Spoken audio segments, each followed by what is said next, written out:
If you want to learn how to gain insights you can act on and solve business problems with data, all while building a data-driven culture at your organization, sign up for Pragmatic Institute's new course, Data Science for Business Leaders. Find out more at pragmaticinstitute.com/data.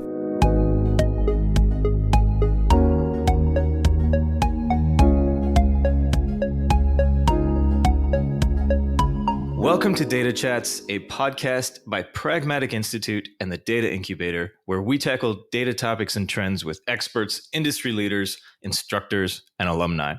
I'm your host, Chris Richardson, and today I'm sitting down with Meenal Iyer, VP of Data at Momentive.ai, formerly SurveyMonkey. And Meenal has over 20 years of experience building data and analytics platforms and driving enterprises to be insights-driven. She specializes in data literacy, data democratization, data monetization, and enterprise data and analytics strategy roadmaps. So a wealth of information. I can't wait to pick your brain. Meenal, thank you for joining us. Thank you so much, Chris. I'm very happy to be here. Well, for our audience who may not be as familiar with your work, maybe you could tell us a little bit more about your background and training and where you are today, what you're up to today. Absolutely. So I have been in this space for about 23 years. I got into it by chance, realized I had a passion for it and decided to continue my career in it. I've kind of explored different domains and industries as I believe that data problems are common across industries. It's just that, different businesses look and have a little bit of different data problems. But, once we define and or create the playbook, we essentially have an opportunity to help and fix that. So it has kind of been my goal and journey as I go across multiple organizations to see that how I can start enterprises truly understanding the value of data that exists within their organization and truly using it as an asset. Yeah, and what does that change look like over your 20 years of experience? I'm curious, what are kind of like the major markers, maybe from when you started looking into this space to now? So I think, whoever invented or coined that phrase like data is the new oil couldn't have been much more righter, if righter is a word. So I think that data has obviously evolved. So people did understand that, data was needed, data was required, but it was looked at purely from a run the business kind of perspective for a very, very long time. It was just only much later that it actually evolved into, so much more beyond just pure reporting.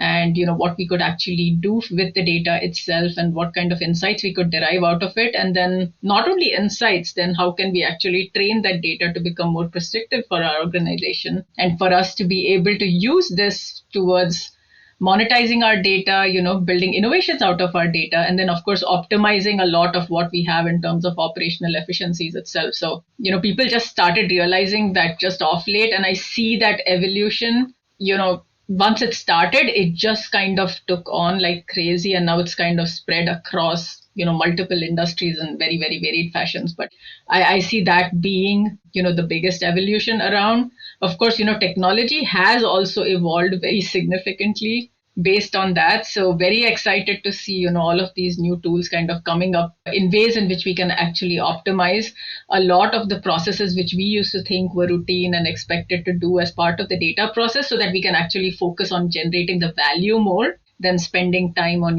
piping the data in or building reporting out. So the space is evolving as well, as I can see. Yeah, and are there, we could get into specific technologies, but I'm also curious about the trends in terms of what have you been seeing that you're maybe excited about, or maybe you've already had a chance to use that you think will be a significant change from the way things were done earlier, say even 5 years ago? I see. So if you've read specifically about like how the modern data architectures look like, you have seen that a lot of these processes. So again, let's talk about our basic ETL. Just think about it, how traditionally that we would actually do ETL, and to now how it has actually evolved with us having, ingestion tools in place, which actually automate your connections to pretty much any source that you have in an automated and in a very efficient way, than you having to actually write and pipe those. CDCs are taken care of more effectively. So, you don't have to care and or worry about it. In some cases, these tools also provide the normalization that you're looking for in the data. So when you truly think about it, you don't even have to think about modeling the data in a specific way. The data just gets produced out to your end users in a much sooner fashion. So you can actually produce those outputs out to them and then focus on that second part of it is where you're generating value out of the data. So I think with this modern data architectures, we are seeing that, evolution of the whole journey of how data is actually brought into a platform and then eventually consumed, that is kind of transforming and becoming much, much more automated and efficient than what it was about 5 years ago. Yeah, and what does that mean for a typical business or organization when you're thinking about, generating value or insights? What does that automation actually do, or how might we see the effects of that? So one is the organization becomes less resource constrained in terms of, dependency of someone sitting and actually spending like 3 months building a specific integration out, and that reduces to a couple of hours and or, a week. So you see, obviously your resources are then able to devote or dedicate their time to better pursuits. And then also you notice that the organizations also get go to market much sooner. So, you're integrating or bringing a new platform within the organization and you want to bring and consume that data, marry it to your enterprise, the rest of your enterprise data. And traditionally, what it would have done is it would have been a big, large waterfall project, trying to bring all of that in and then creating that end to end model. But with now what we have with these new tools and with these new architectures essentially gives us an opportunity to bring that in much sooner, and so we can start deriving the benefits of it much sooner. So if you have to act upon something and build a product and or an innovation based on this, the organization can see those benefits sooner, and that may give us a little bit of an edge over our competitors. Yeah, and that's also, well, something I wanted to touch on is the competition, because it does seem like, even if you go back to that metaphor of oil, right? There's a competition for who can find the most, who can convert it as quickly as possible with the best technology. So when you're thinking about data and competing organizations that could potentially be buying the same products or using the same tools as you, how do you think about competition?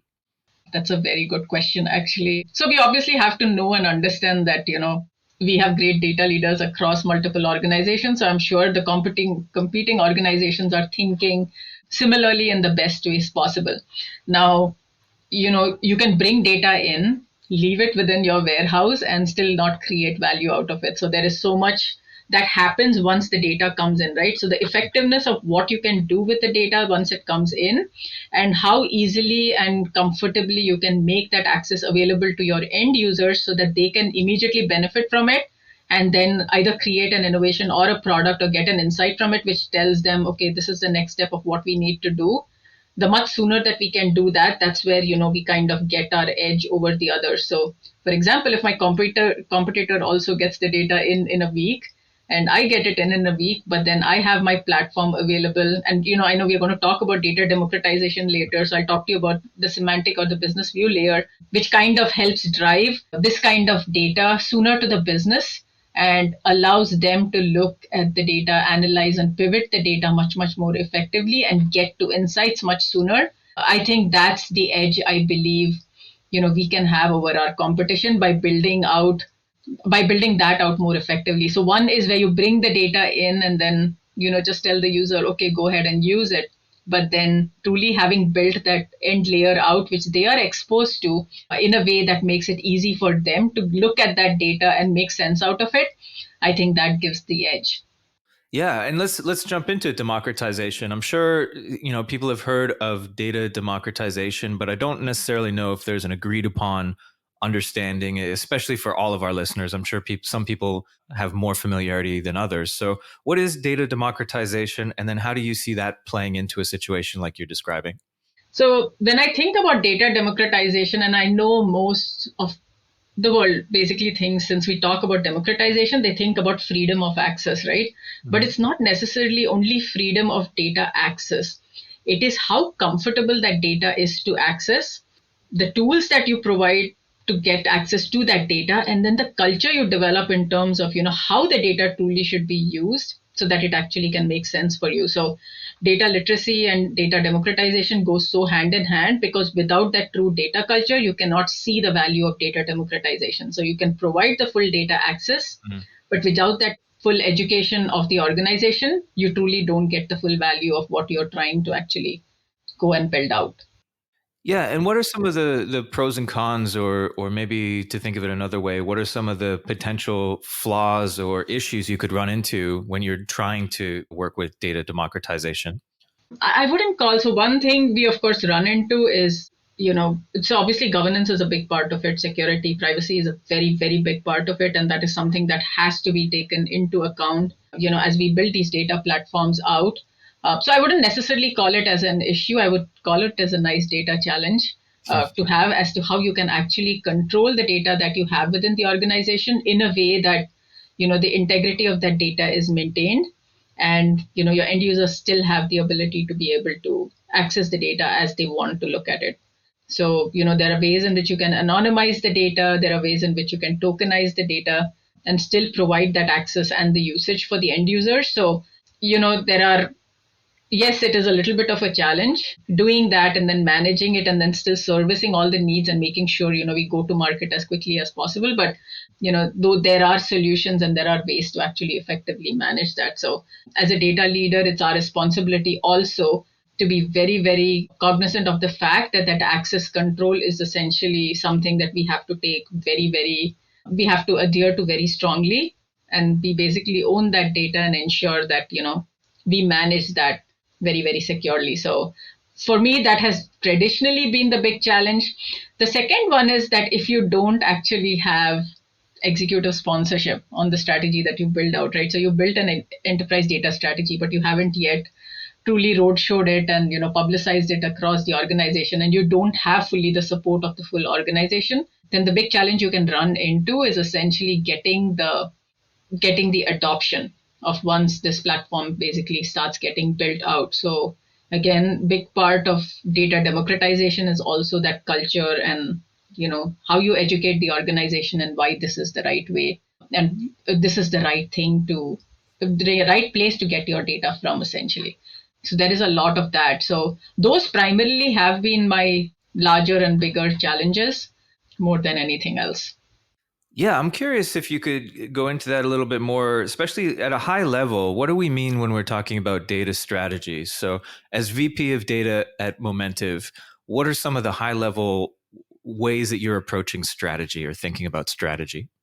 Absolutely. So the strategy is very, very key in terms of just overall what your 3 to 5 year vision looks like for data itself. So there is an end goal essentially that you are moving towards. Now, whether the end goal for the organization is that, we basically become an organization that can monetize data, we become an organization that truly can innovate from data, whether we become an organization where essentially we want to be able to take action on data and then see what the impact on that action essentially is and use it just within our application. It just depends on what that end goal or that end purpose is. And so essentially when you write or draw out your vision, you basically have that end goal in mind and you draw and say, okay, this is what my future state looks like, right? No holds barred in terms of what the investment is going to be, your budget is going to be. This is that pretty picture that I want to look at at the end of 2 to 3 years, and then you start working on an action plan. Now there are certain levers that I typically have that I pull when I look at essentially when I look at my strategy itself. So the first and of course most important one is technology. So when you look at technology, you have to understand that I have the right technology to drive me to where I need to go. Now, one thing organizations need to realize that technology can be an enabler, but it cannot truly drive your data strategy. So just having technology doesn't say that, oh yes, this is what my data strategy looks like. And that is something that we have to be very, very good and careful about as we develop our technology strategy itself. So the first thing you do is basically enable your technology. The second is that you define what truly your data roadmap and your data strategy actually looks like. So this is in terms of, what are the strategic priorities for the organization? So what are the first things that they are looking to get out of it? So it could be very possible that, our business truly runs on the fact that we are a very customer focused business, but we do not have a lot of customer intelligence within our business. So say that your first, the first thing that you want to essentially attack is building out a whole customer 360 for the customer. And you have to understand as to, what that customer 360 is going to look like and say that, okay, this is the first point of thing that I'm actually going to look at. But I'm thinking about customer right now, but it is also possible that, I'm only looking at one direction. How about if I pivot it and I want to look at it from a product standpoint as well? So, do I need something like a product 360 to look at, a certain other lens of what that is? So you kind of slowly think through all of this, and, you speak with your leadership and understand truly that whether from a data standpoint that you're thinking about this right. So this is very, very key as you set your data roadmap. The analytics strategy, as we set on, what I look at is the organization is the most effective when we make our business users very, very productive, and our data analysts and our business users very productive. And how can we make them productive is that we reduce their dependence on us to do their things. So we should give them, or we should empower them as much as possible in terms of providing, self-service for the organization. And so as I build my data and analytics strategy, I build this view or a semantic layer, which essentially is a business view layer, which helps provide the, about 85 to 90% of the questions that the organization would like to ask. It gives them the ability to ask those questions directly off of that layer. And it's only the rest of the 10%, which I think are a little more complex for them to do, or, things either them that may not be very easily possible, is where they will come back to us. So how I can actually effectively remove that dependence on the data team and move that to the business function. And then, us working only on ensuring that the platform again provides that comfort, tools, and culture and access essentially to the team. That is very important. And then in my analytics strategy, I also build out as to, how I would go ahead and build out a center of excellence within the team. Because once I move a lot of the function back to the business teams, my team has a little more freer time. So what do they actually do? So they start building out. So we start building out, or we start working basically on a center of excellence for the organization, which provides any sort of technology guidance. So this includes training, upskilling our users, literacy for the organization, governance, ensuring that, our strategy of how we are building our data out is always in alignment with what the business is actually wanting. So we are working on the most impactful stuff, making sure, our platform is getting adopted by the organization so that, we don't have issues with where people are getting data from multiple places. So when we think about center of excellence and data, we think about all of these essentially together. Then once we pull essentially that lever, then you focus on your team. So how do you empower your team? So there may be a need for, you to either cross train and or upskill your team to make them most effective in what that new world is going to look like. So you need to think about that as you start empowering the team itself. And then you start looking at, what are the functions in which they spend their time, a lot of their time. So you have to kind of do a full assessment for your team and try to fully understand, how they actually bucket their time, and then how can you actually make them the most effective. So in that sense, I create a strategy essentially for the team itself. Then we look at processes. What processes include is you understand how are the communication protocols between us and the business. How do we do prioritization processes? How do we truly know that what we are working on is the right thing? So that sort of thing kind of slowly gets defined. How do we do, how do we push products out? What kind of experimentation do we do? So do we test enough? Do we learn enough? How does that process look like? So we build essentially a strategy around process and see how that we can actually improve that process. The next thing is around metrics enablement. So how do I enable metrics, right? So I have built all of this. I'm starting to build all of this. And how do I see that, how it is most effective? So I create success metrics and then see how I can continually measure them and ensure that we are on the right journey and we are on the right path. And there is no harm, if your metrics tell you otherwise and you have to kind of change your path a little bit and focus. So, people should be okay with, being able to kind of change that direction if necessary when they realize that, something is not exactly working as they expected, and which is, business changes direction, things change direction. So it's okay to basically do that, but it's a good idea to continually keep measuring it. Now, metrics enablement also includes another component of it, and which is so important, is within organizations, we see that there is always inconsistency in definition of metrics. So, as organizations look at metrics, they realize that, oh, we have to, I'm getting numbers. These are the numbers from finance. These are the numbers from marketing. This is the number from sales. None of these numbers match. So how do I create? So as a data team, it's my responsibility to ensure that whatever I build out on my semantic and or metrics layer is that right definition of the metric and what the metric actually should be. So within my metrics roadmap, essentially, that's what I kind of build out. Then the next thing is, okay, now we have the platform ready. How do I now promote this to the broader organization? So I create and build a literacy plan. And how do we start influencing this culture and pushing this out to the rest of the organization? Then how do we start empowering the enterprise? So, we start providing data as a service, analytics as a service. We start building data and analytics products. So how do we build out or how do we strategize around that? So that includes, where you get into data science and where you get into machine learning, and then eventually AI if the use case calls for it for your organization. And then once you have done that, then you have given them all the tools to make them as impactful with the data as possible. So now what you have to do is that how can you percolate that behavior across the rest of the organization? So when I do data literacy, I make them literate about the data.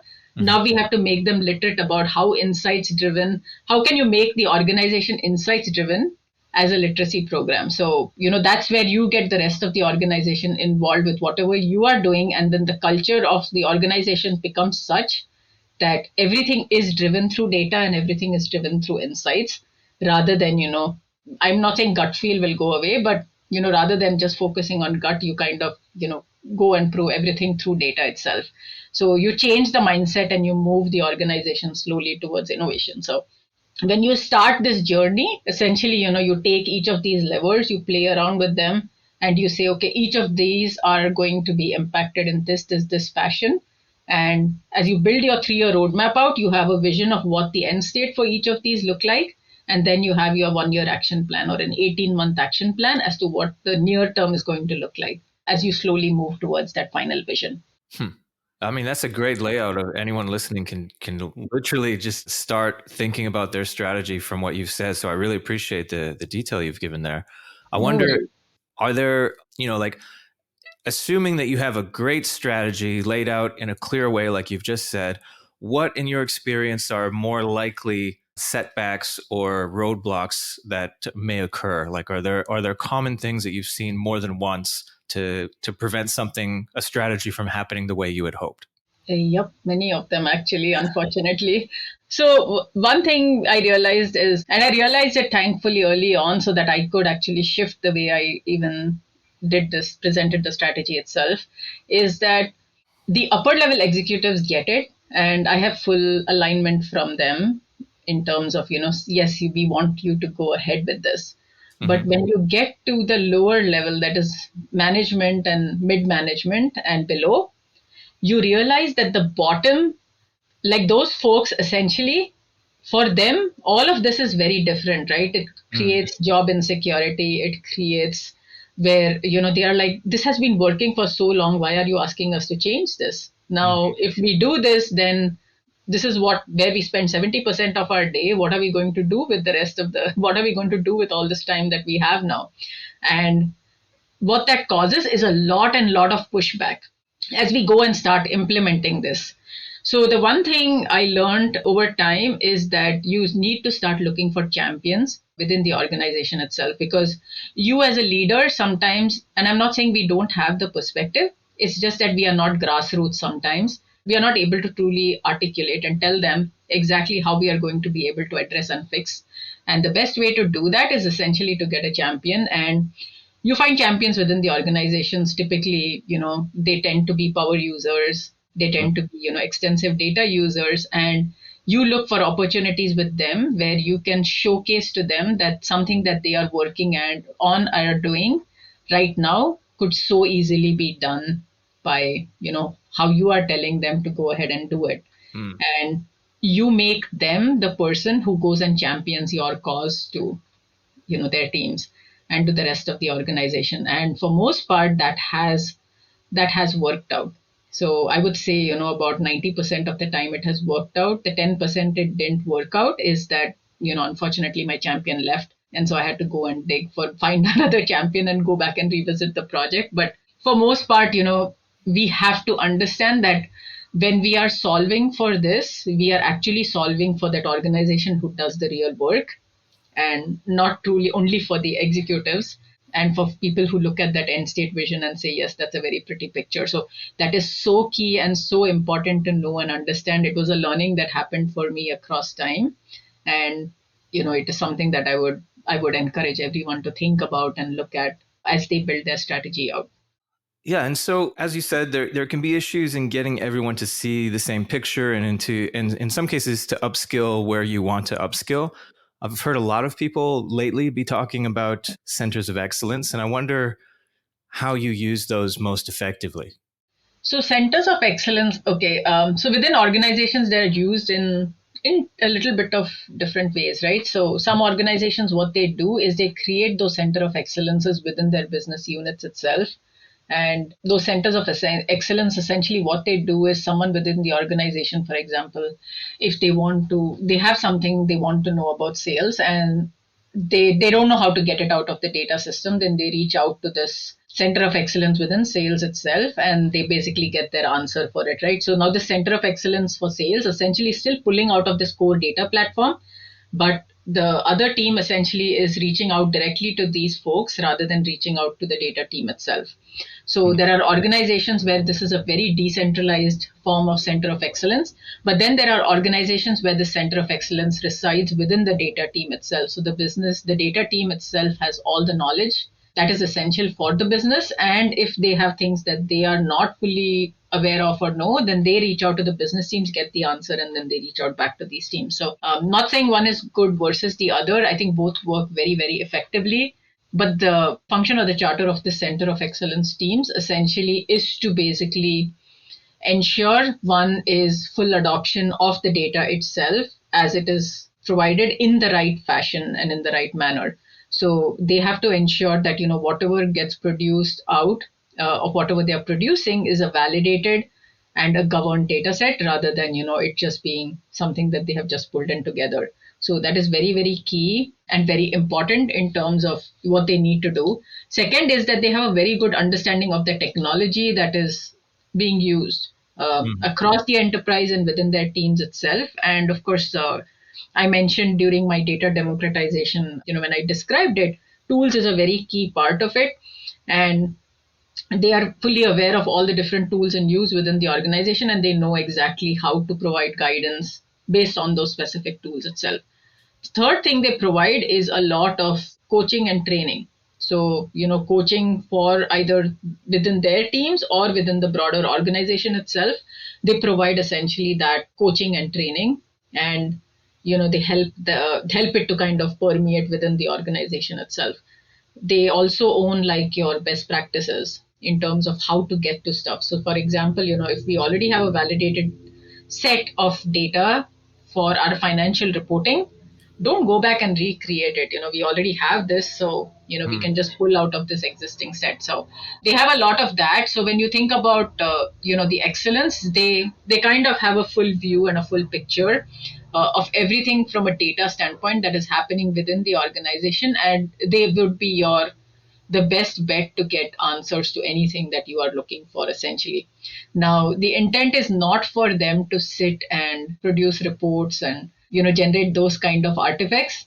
They provide value in terms of just basic intelligence, and they kind of train the trainer, and so the other people can become productive by themselves rather than them doing it. So that's not to say they won't build something, but it's we kind of don't expect them to do that. Their intent is just pure education and guidance in how to best navigate the data within the organization. At least Yeah. that's how I have implemented it, and that's how I have seen it work. Well, and for anyone who's listening who maybe doesn't at their organization have a center and is thinking about it, maybe they're a mid-level or maybe they're a growing organization, what would you encourage someone to think about, like if they're weighing the option of creating a center or taking a different approach? And then also, in making that decision, how do you justify sort of costs versus benefits? Because I would imagine, it takes time and effort away from other things that may seem more urgent at the time, but you can see the long-term benefits perhaps. How do you weigh whether or not you should be thinking of creating one or making a case to create one, and then to make those arguments? Yeah, good question. So your center of excellence, and again, I'm talking about my experience specifically. My center of excellences have always been built out once we have gotten to the organization being primarily self-serve. So as I said, like when I say self-serve, 80 to 85% of the organization's questions get answered through my data platform, and they don't necessarily need my team to sit and help them do it. So when we get to that point, the workload on my team is no longer focused on building stuff out for the business, right? Because now the business is building their own outputs out. So, my team is able to now focus on truly becoming the center of excellence and what I kind of defined as the charter of what the center of excellence does. So you need to get to a state within your organization and within your platform till before you can go ahead and start implementing a center of excellence. Now, if you truly want to get started till before then, I would say start it by subject area. So it may happen that you may have attacked a subject area, and it has gotten to a point where for most part that is a very stable and a very already very well defined and taken care of subject area. You have everything in place, and you may not have to invest too much in that subject area specifically. So you can start with being, starting a small center of excellence for that specific subject area rather than across your whole platform. And then, as it works, you start understanding as to, what's the best way and how effectively it is working, and then start using that as a playbook to apply through the rest of your subject areas and then get through your whole platform. But my preference would be that, get to a state of where, for most part, you're self-service, so that, you can truly build this function out in the way it can be most effectively used. But that's, again, in my opinion and in my experience, that's how I have implemented it. Sure. And when you're trying to make that case to maybe the C-suite that you should either hire more or you should take people off of certain tasks that they're doing in order to work within the center, what are the costs and benefits that you could think of? Because I could just imagine, like, unless I'm misunderstanding it, you're not necessarily creating value immediately, or like you're not doing something with the center that would immediately generate returns, but it's still a really valuable overall thing because it'll help in so many ways. But if somebody's looking at costs versus benefits, how do you make that case? Absolutely. So you would be surprised, but we never have had to hire new people to manage the center of excellence. It's within our current workforce, right? So as the work goes back to the business teams, for the most part, as I said, there's a lot of bandwidth that you find now. So beyond managing and keeping the platform as sane as possible, there is time and bandwidth that, we identify. So I have never had to hire someone like to just come in just for this. So from a resource standpoint, I haven't had to hire. Now, one thing I have had to do in terms of an investment is training and upskilling, because there is cross training required and there is training essentially required. But if you make training as part of the regular things that you do with your data teams itself, then it just becomes almost like a second nature thing rather than, an investment that you're making fully at one point for a specific reason. So cross training and upskilling is something that I encourage, throughout my team's work rather than, waiting for my center of excellence to be created to train them up. So even that doesn't require a magical investment at the end of it, but you can manage it that way. So that's again something I learned in terms of cross training. So everyone on my team is always cross trained to do end to end. So you're almost like a full stack, and you're not always dedicated to just one thing. So in effect, you automatically increase the bandwidth and the resources of your team, and you can do so much more with just what you have. Because every organization is always strapped for cash, and data organizations more than most, unless you're in a super, super large company, which has a lot of money to give. Every organization struggles with bandwidth and every organization struggles with resources. So, if you can optimize your resources by training everyone to do everything, and you can kind of manage your workload to see, where the balance is. Sometimes, there is a lot of, the balance shifts more in terms of, it's more data pipelining than it is in BI. And sometimes it is more in BI than in data pipelining, and you can kind of shift the folks accordingly and, kind of move them across. So it can be very, very effectively done. I have done it in all my organizations, and, I have never had to go and like ask for resources unless very, very essential or if someone was leaving. Hmm.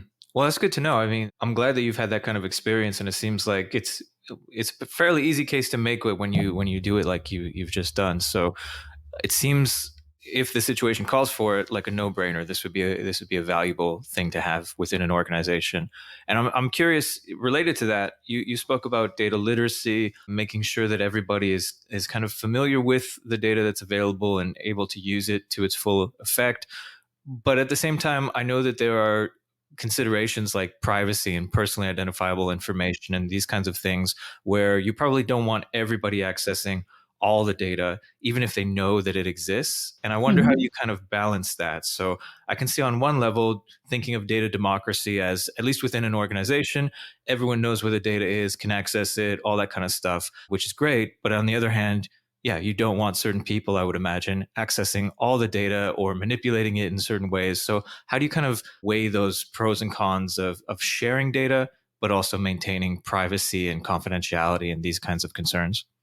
Awesome. So, like PII information, if you look to see, the use cases for using that data are very limited. You don't necessarily need to know, right? One is either for marketing purposes, or maybe, fraud and risk needs it, or HR needs it. Mm-hmm. But beyond that, no one actually needs to know the customer's personal information at all. So, when we think about access control and access management, and again, access control is a big part of data literacy as well, is, you educate the organization that if you truly need the data, then you make a use case for it. And, then you will be provided access to it. And how we kind of manage that is through views. You only provide the views of what data is actually essential for the user who is accessing the platform. And you can easily manage that through like a role based access. So for everyone else, all of that data shows up as masked and or encrypted. And only if you have that very special role where you're allowed to see the data, then you get access to the data. So then that works. And you define that on your database platform itself rather than either on your reporting tool or elsewhere, so that, it's managed at the data layer itself, and not, you don't have to go and apply to every reporting tool that anyone uses. So we have traditionally kind of managed that. Now, one thing which we have to do, so given, with CCPA and GDPR and everything, Mm-hmm. the way you build out your customer and how you manage your customer information becomes also all the more important, because, based on CCPA, a customer can come in and say, delete all my information that you have within the organization itself. And you have to make sure that, you are able to kind of delete that without compromising the rest of your data, and ensuring, that the rest of your data stays intact. So, as end users or as your listeners basically start building out, tell them to keep in mind in terms of the fact that, okay, how do I best build this out so that, and how do I manage access control based on the fact that I am going to get queries about CCPA, which is going to require me either to modify and or delete customer level information itself. And how do I do notification, and how do I ensure that nothing else kind of breaks along with that. So it is easy. You can also tokenize your data. So, you don't have a true customer associated, and you can associate every customer with just an ID, and people never have to know who that customer is. Because, if you look at segmentation, or if you look at any kind of, persona definitions of customer, you basically are looking to just look at clusters of customer rather than a customer as an individual. And even if you want to assign that individual customer a specific segment, you can assign it, but no one needs to know exactly who that customer is. And you can do it programmatically without someone having access to the customer directly. So, a lot of ways in which we can kind of manage and maintain the privacy, and maintain the privacy of the customer or the integrity for the customer itself, and still, continue to be productive for the business. Yeah, and with all the laws and the sort of changing landscape of how people are viewing data and privacy internationally, it can be a lot. And so I'm sure you and your team are well versed in GDPR, for example, and these kinds of things that you need to follow. But it's also not something you would necessarily want your marketing team or whomever spending all of their time learning about the laws or the policies. Are there rules of thumb that you tend to teach or think about when you're doing data literacy for people who are not the ones specifically working like in the data teams, but who are going to use data? Are there strategies you tell those people who, if they're a product manager or someone in marketing that's interested in data, but they're not the ones necessarily manipulating the data? What do Yeah. you tell them to do or to think about?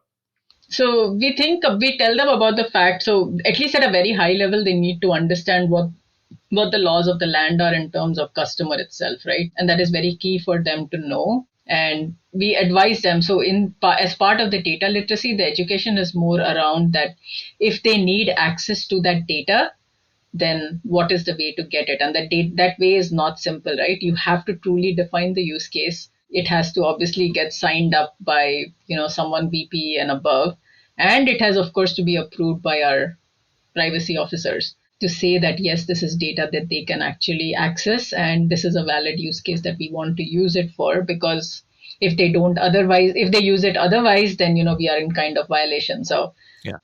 that is the kind of education that we give and provide to them, and we help them understand as to why it is essential that we keep it that way, just so that we can manage and continue to still have the data access democratized, in a very reasonable way, and not have it in any other fashion. But yeah, that's kind of what we teach them in as we go through the data literacy program itself. It's a very important conversation to have, but no rule of thumb beyond just telling them what it is, and without getting too much into the nuance of it. But just telling them that this is the only way that you're going to actually get access to it is if you follow this process, but have a defined process and educate them about it. I think that's the best way to do it. Yeah, and it makes me think of what you said earlier about how the faster you can sort of process data and find actionable insights, the better that you can face off against competition.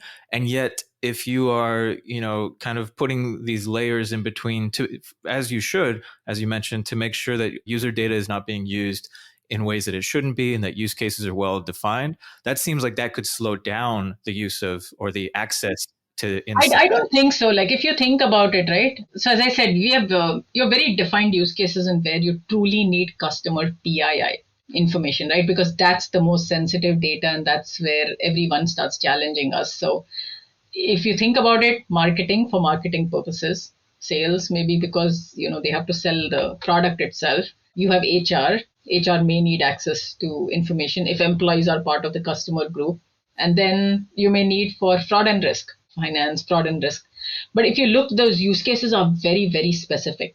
And for everyone else, you can just use the data in its aggregated or in this unidentified customer form. You don't actually need that information at all. Like, I don't see needs beyond that where you need that exact information. So I don't believe in any way does it contribute to us not going to market faster just because you don't have access to a specific individual's full information. So that hasn't been an issue. As so far as I know, we have been able to do, because you, as long as you're not able to uniquely identify an individual through his or her own personal information, you're basically good. So you still can have like a city state zip. You can still have, you can still keep the age as long as you're not able to uniquely identify the age and say that it's associated with this customer. You can use gender. So if you have all of these other attributes of the customer, you can still do all your analytics possible, still provide the best outcomes for your customer in terms of personalization that you want. And then we can always associate scores, or you can associate segments or anything to a specific ID or a customer. And then when marketing needs it, we can just tell them, okay, this is how we got it. So they never need to know that this customer was 53 years old and this one. All they will know is that this was the segment that the customer got associated with. This was the persona that the customer got associated with. But then they never understand what the underlying part of it. So you can still maintain the integrity, and you can still do everything that you want to do, with this process in place.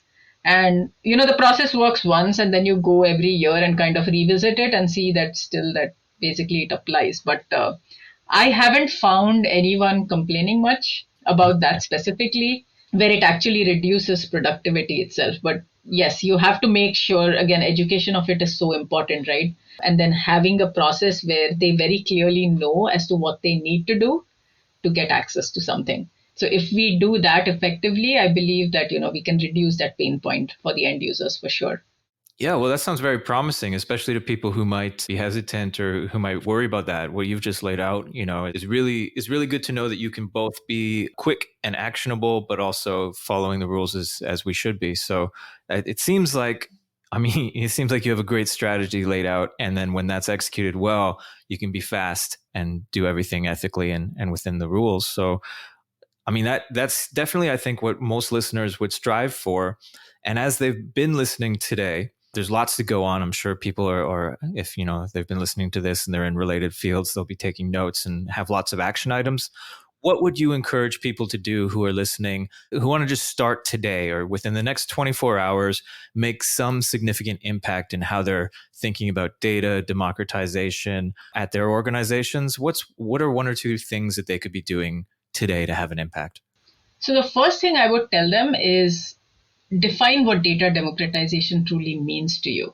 So for me, as I told you, it means comfort, tools, and access for users, right? So if I'm able to kind of get all of that in a very clear way, then for me it is like, yes, the data is democratized in the right way and the business can actually make use of it. So from their standpoint, they truly have to define for their organization what data democratization means. So healthcare obviously has its own privacy stipulations, so they have to think about democratization very differently than probably retail or probably a financial services industry. So each person has to go in and make sure that they very clearly understand how they think about data democratization for themselves.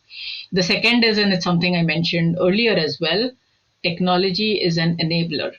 It cannot drive your data strategy. So don't just assume that just because you have all the technology in place that you have a firm data strategy. So it can help you optimize, it can help you become efficient, but it cannot drive your strategy. The business strategy essentially helps drive or dictate your data strategy as well. So you have to be very clear and fully understand what the organizational goals and strategy are in order to dictate and define how your data strategy is going to evolve across time. So if you ask me, those are the two key things that we should know and or understand before we start developing our strategy itself. I do have an article that I have written on data democratization itself. On my blog, it's called the datawall.medium.com.